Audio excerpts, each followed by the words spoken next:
Our vicar has opinions. Of course there's lots, and each is a source of indigestion. You'll get it when he preaches. Ask him what's his favourite, and the one that he'll select will be his view that all his views are probably correct. Well-informed deduction is his sermon's major strength.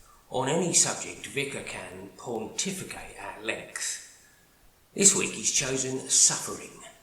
It seems at last we'll find the answers to the questions that have vexed the finest minds. He starts by saying, suffering. It really is illogical that you should think it odd that it could happen in a world made by a perfect God. But actually it's simple. For example, in a car, you do 40 in a 30 zone. It's just the way you are. To gain advantage, you take risks. Don't ask in your distress when the child steps off the curb, where's God in all this mess? And in a world that's physical, with rivers high in spate, hurricanes and rising tides, shifting tectonic plates, when folks build homes in seismic zones and floodplains, still no doubt, they ask when the tsunami comes, why didn't God bail us out?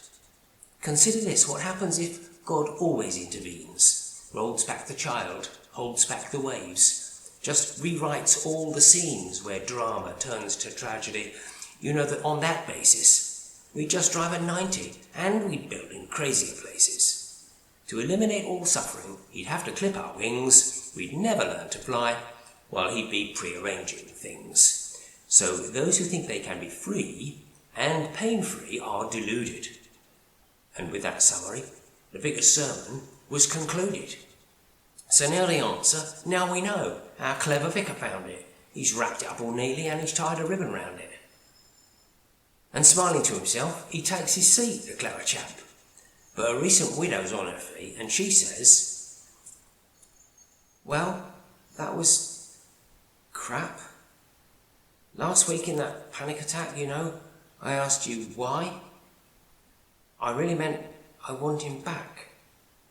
And then she starts to cry. Smug look's gone from Vicar's face. He thought he was a legend. His preaching's not in any case as brilliant as he'd imagined. This much is very evident. It never touched her pain. It was totally irrelevant, and she won't come back again.